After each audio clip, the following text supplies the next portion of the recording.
First of all, I want to say what a pleasure it is to have you back here at St. John's. That we're really excited about this whole new area radio programming that we're able to do. I also want to congratulate all the students who've been on the show this morning. We've had students from kindergarten through grade 8 represented here today, and they've been doing a wonderful job. Maybe next time we can even include a pre-K student, but they're at the pumpkin patch today, so they're on their field trip, so hopefully finding a perfect pumpkin for Halloween. They look so cute, all bundled up going down the hallway. Right. They were very excited. It's their first trip, so we'll welcome them back around 2 o'clock this afternoon. We've been at this new location on Opossumtown Pike for about a year, and we're really settling in to our new space. Even after hours, we have a lot of activities that go on so that we can help our students reach their full potential. Our media center stays open after school so students can do research or study. Other after-school activities include our school band, scout groups, cheerleading, and other sports like soccer, basketball, and lacrosse. We also have a student council and a National Junior Honor Society, and you heard from a few of those officers today during the program. We also have the group called Light of Hope that does service projects in our local community, and we had some representatives from that group here today also. Right. Our music teacher oversees a school chorus and handbell ensemble, and Carmen told you a little bit about our group of Irish dancers who has reached about a 45 student number in that group. Wow. So that's pretty exciting, and they do perform here at school and for special events. Sean mentioned a little bit about our family reading night that's going to happen this evening for students in grades K through 3. That was planned by one of our second grade teachers, Mrs. Powers, and it has a Halloween theme. We're going to have some guest readers, crafts, snacks, and a book swap. And during the evening, our book fair is going to be open, and we have over 100 people that are going to be attending that event this evening. I don't know if any of the students have mentioned our values code. I know Christine mentioned Mrs. Hansen's Honesty Project. Right. But we've been using the values code with our students to help them understand the importance of developing a good character. And every 2 to 3 weeks, the teachers focus on a different value. Right now, we're discussing respect in all of our classrooms, and teachers have been asked to incorporate a variety of creative ideas to reinforce the value of respect with their students and what exactly that means.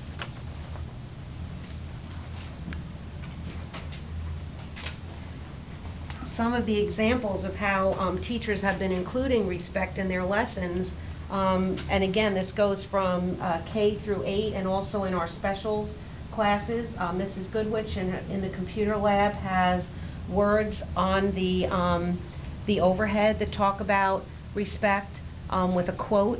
In Mrs. Goldstein's religion class, the students created their own list of definitions of respect along with quotes from the Bible. Mrs. Brower's 8th grade social studies class used respect as they discussed milestone Supreme Court cases. 6th grade students are going to be discussing respect when they read Number the Stars with Mrs. Johansson's. One of Mrs. Malik's language arts classes just finished reading the rhyme of the Ancient Mariner. The moral of the poem is to respect all of God's creatures. And in the killing of the albatross, the mariner disrespected one of God's creatures and spent the rest of his life serving penance for this sin. Mrs. Long's kindergarten class is learning a song called Respect, and they will also be memorizing Matthew 7:12. Do unto others what you would have them do to you. How are you, Sean? Good. Excellent. How do you like being a vice principal? Oh, I like it a lot.